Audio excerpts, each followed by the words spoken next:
में क्या कहें, क्योंकि आजकल साइबर क्राइम बहुत बढ़ गया है, ये आप सब लोग जानते हैं। और मैं उस वक्त कहना भूल गया कि पिछले महीने मैं भी शिकार होते होते बचा हूँ। और मैं भी शिकार होते होते बचा हूँ। काफ़ी देर तक कॉल पे लोग मुझसे बात करते रहे, फिर मेरी फैमिली मुझे समझाती रही, क्यों क्यों क्या कर रहे हो, किससे बात कर रहे हो। और फिर उन्होंने खुद ही बोला कि यार आप तो एक्टर है ना वो वाले। मैं कहा हाँ मैं वही हूँ। तो खुद ही उन्होंने बोल दिया कि छोड़ दो। तो उस चक्कर में मैं थोड़ा सा बच गया। लेकिन हाँ, ये फ्रॉड आए दिन हमारे सामने हो रहे हैं। इसके लिए पुलिस ने एक डिपार्टमेंट अलग से बनाया है साइबर क्राइम के नाम से। और अगर ये मुद्दा फिल्म के अंदर बहुत अच्छे से आता है तो ये समाज के लिए और लोगों के लिए बहुत बड़ी हेल्प होगी, जिसमें शायद जैसा आप देख रहे हैं कि मैं एक पुलिस ऑफिसर और मिल के पूरी टीम एक कुछ इस तरह का एक सेटअप है। तो लेट्स सी, जैसे ही शूटिंग शुरू होती है वैसे ही चीज़ें सामने आएंगी, पता लगेगा कि हम क्या करने की कोशिश कर रहे हैं और ये फिल्म हमें कहाँ लेके जाएगी। देखिए, इसमें जो मेरा किरदार है वो नेगेटिव नहीं है, पॉजिटिव है। नेगेटिव इसमें बेसिकली साइबर है, जिसके थ्रू कोई फ्रॉड करता है। तो नेगेटिव तो मैं नहीं हूँ, इसमें पॉजिटिव ही हूँ। जाकिर सर, आपने नजर आए थे इंडियन 2 में, आपका रोल हमने देखा काफ़ी अच्छा था। अभी वेलकम टू जंगल में आ रहे हैं, कुछ प्रोजेक्ट्स आपके आने वाले उस बारे में अगर बता सके प्लीज़। इंडियन 2 रिलीज़ हुई, फिर वेलकम टू जंगल है, फिर एक दो तमिल फिल्में हैं, कुछ प्रोजेक्ट जो है रिलीज़ होने पे हैं। फिर D2R का एक वेब सीरीज़ है, वो थोड़ा सा वो है, फिक्शनल है। और भी दो चीज़ें हैं जिनकी बातचीत चल रही है। Thank you.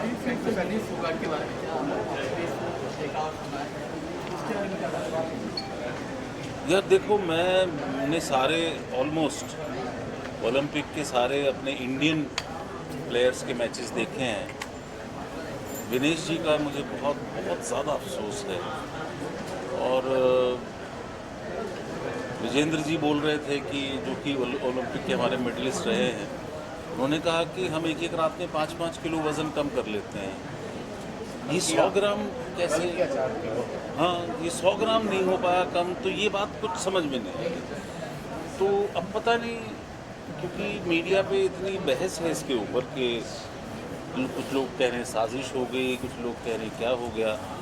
लेकिन मुझे पर्सनली बहुत बहुत ख़राब लगा, इतना ख़राब लगा क्योंकि मैं सारे मैचेस, मैंने हॉकी के सारे मैचेस देखे, मैंने नीरज चोपड़ा का जो जेवलिन थ्रो है देखा। हालांकि वो बैड लक हो गया, उनके हाथ में थोड़ी तकलीफ़ है, फिर भी इतनी तकलीफ़ के बाद वो इतना नाम रोशन किया है देश का, सिल्वर लेकर आए हैं। फिर एक यंग लड़का कल ही अमन, जिसने ब्रॉन्ज लिया है।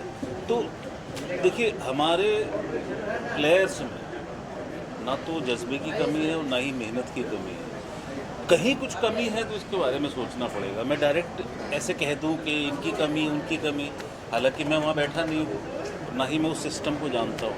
तो जिसकी भी कमी है उसको पूरा करके, उसको ख़त्म करके, और जो हमारे प्लेयर्स हैं उनको और ज़्यादा सहूलियतों के साथ आगे बढ़ाया जाए। तो मुझे लगता है कि आने वाले सालों में हम आज 60वें नंबर पे थे तो शायद हम 40वें पे आ जाए, ऐसा धीरे धीरे।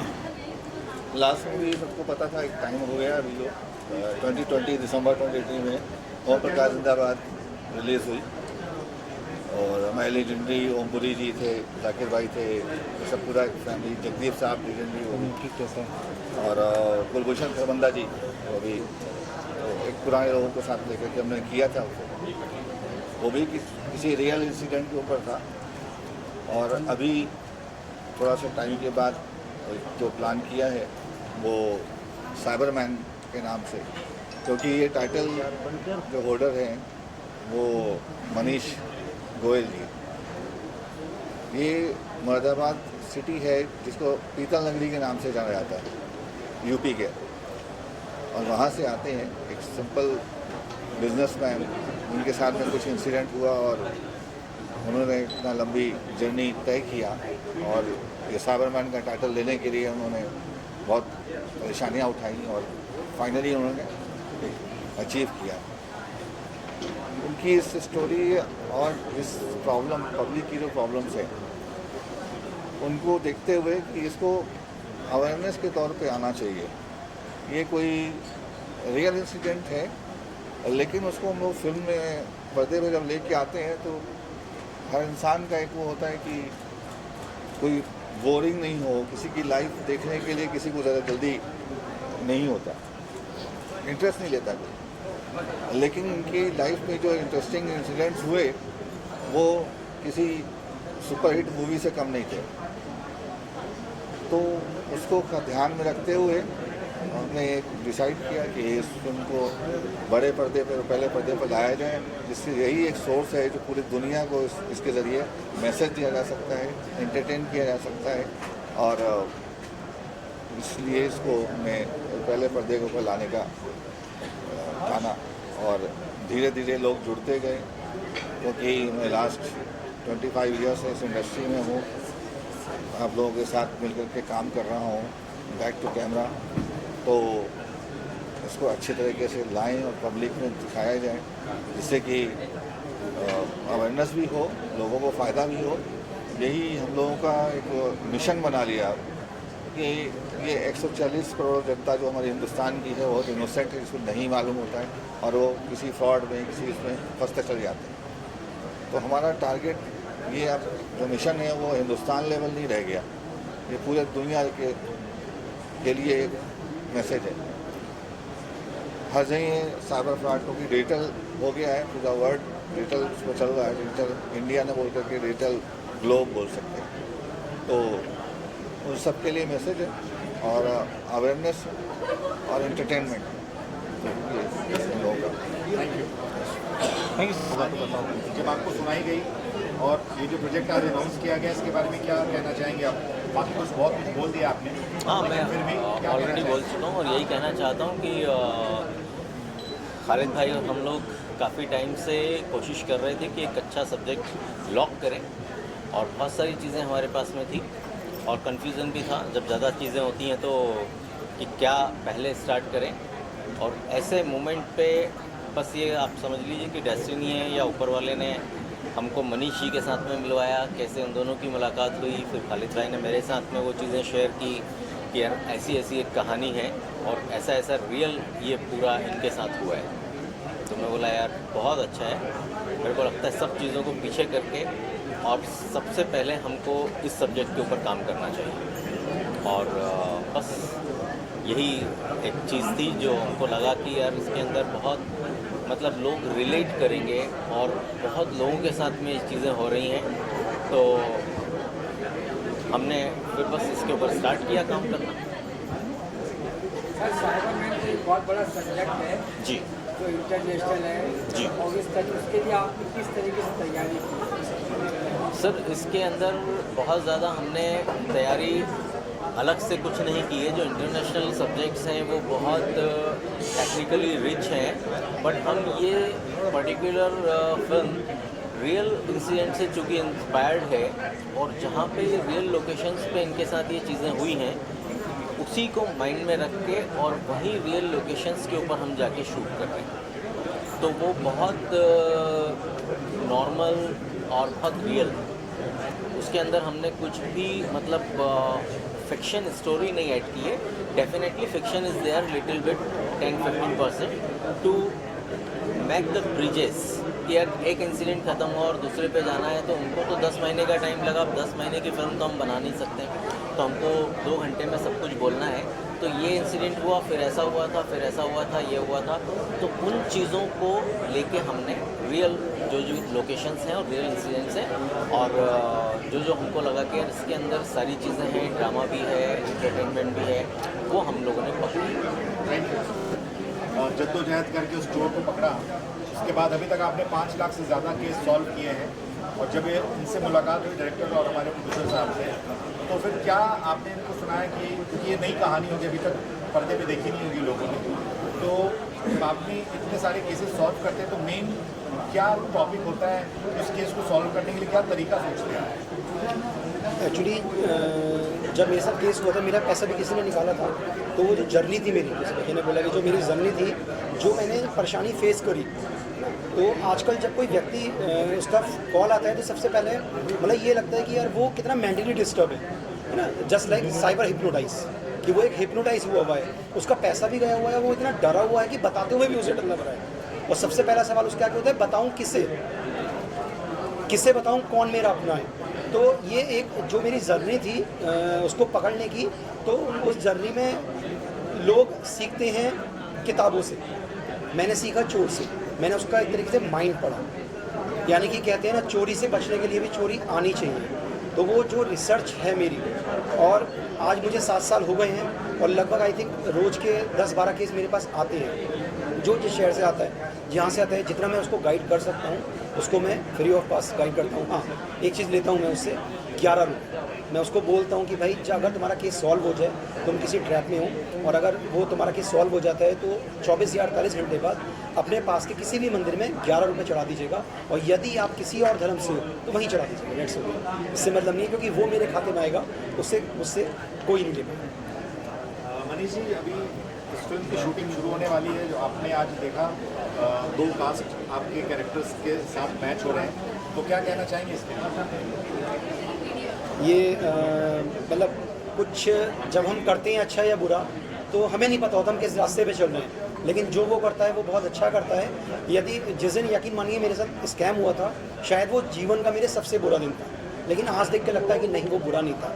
यानी कि इस दुनिया में गलत कुछ नहीं होता है, जो होता है अच्छे के लिए होता है। बस अगर आप ठीक है, अगर आपका लक्ष्य ठीक है, तो लगे रहिए, आपको सफलता निश्चित ही मिलेगी।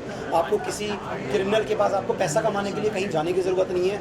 आजकल हार्ड वर्क का समय नहीं है, आजकल बॉडी की ज़रूरत नहीं है आपको ठेला चलाने के लिए, सिर्फ स्मार्ट वर्क का समय है। लेकिन चोरी से बचने के लिए चोरी आनी चाहिए। चोरी एक ऐसे वेरिएंट की तरह इतनी तेज़ी से बढ़ रही है कि यदि हम अवेयर नहीं हुए तो मतलब शायद घर में कोई घर ऐसा नहीं बचेगा जहाँ पे कोई किसी भी तरीके का स्कैम ना हो। सबसे पहले आजकल हम लोग देखते हैं कि ये हनी ट्रैप है या XYZ, जो भी एक सबसे पहले वो क्या करते हैं कि आपका मोबाइल वॉश करते हैं, फिर आपका ब्रेन वॉश करते हैं, और फिर देन अकाउंट वॉश। तो उसी पे ये रिसर्च है छोटी सी, जो एक मेरी जर्नी से जुड़ी हुई है।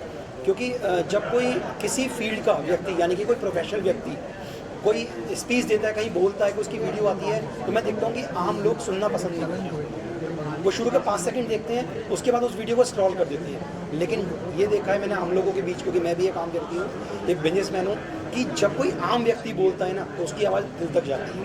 क्योंकि ये पढ़े लिखों की लड़ाई है या अनपढ़ों की लड़ाई नहीं है, ये डिग्री वालों से लड़ाई है, कि अपने टैलेंट का मिसयूज़ ना करें। Thank you. So this experience started in Dubai with a small trip that I was doing as Miss Global.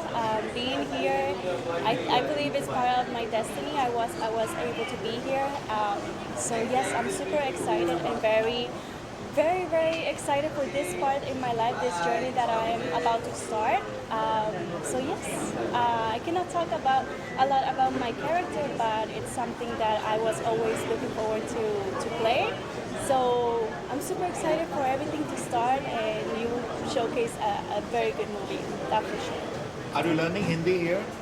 I am starting to learn a lot of Hindi. I already know Namaste India, but definitely there's a lot more to go. I ensure you that next time I come, I'll know more Hindi. For sure. And how you liking the media from India? Oh, definitely the best one.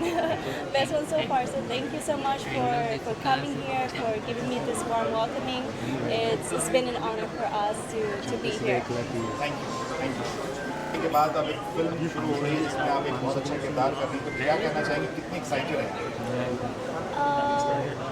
This is very unpredictable. बहुत एक सपना होता है हर एक beauty queen का बॉलीवुड में कदम रखने का, बट मोर ऑफ मैं ये कह सकती हूँ खालिद सर का गिफ्ट था एशले के लिए, बट एशले का गिफ्ट है मेरे लिए।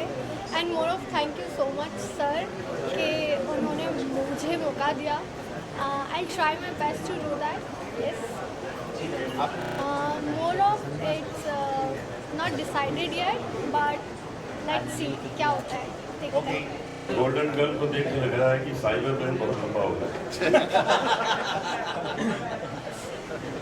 मुझे बहुत खुशी है कि एक ऐसे सब्जेक्ट को टच किया गया है जिससे बहुत लोग पीड़ित हैं, इतने ज़्यादा पीड़ित हैं कि कभी कभी तो पूरे दुनिया से फ्लाइट्स को नीचे उतरवा दिया जाए, नीचे आ जाओ, किसी ने परेशान कर दिया कंप्यूटर्स को, कितना कुछ होता है। मतलब कहाँ तक उनकी पहुँच है। मैंने तो सुना है कि एक बार व्हाइट हाउस में भी अटैक हो गया, तो कहाँ तक उसकी पहुँच है और उसको समझना बहुत ज़रूरी है। ये जो फिल्म है ये आप लोगों को ये बताएगी कि आपको किस तरह केयरफुल रहना। किसी के बैंक अकाउंट से पैसे गायब हो सकते हैं, किसी का मेल हैक किया जा सकता है, जब व्हाइट हाउस में ऐसी ऐसी चीज़ें हो सकती हैं। बड़ी बड़ी एयरलाइंस को अपने प्लेन नीचे उतारना पड़ सकते हैं, तो कुछ भी हो सकता है। तो ये एक ऐसी प्रोग्रेस लाइन है जिसमें ये प्रॉब्लम्स हुए। प्रोग्रेस लाइन ये बहुत बड़ी है, न जाने कितने इससे फायदे हुए हैं, लेकिन जो नुकसान हो सकते हैं और होते हैं उनको समझना बहुत ज़रूरी है। और उसके लिए हर एक को साइबर मैन देखनी चाहिए, हर एक को देखनी चाहिए। मैं अपनी ओर से बहुत बहुत मुबारकबाद देता हूँ इसकी पूरी टीम को। ईश्वर से ये प्रार्थना है कि बहुत लोगों को इससे फ़ायदा पहुँचे, सारी दुनिया इसको देखे। और इसमें जो हीरोइन है वो अमेरिका की हीरोइन है, तो मैं मुबारकबाद देता हूँ। आपका खूब नाम हो। मैं यूँ नहीं देख रहा, आप समझ सकते हो, मुझे ऐसे देखना पड़ता है। लेकिन अपनी तरफ से बहुत मुबारकबाद देता हूँ। खूब काम करिए और हमारे फिल्म इंडस्ट्री को, बॉलीवुड को और खुश रखिए।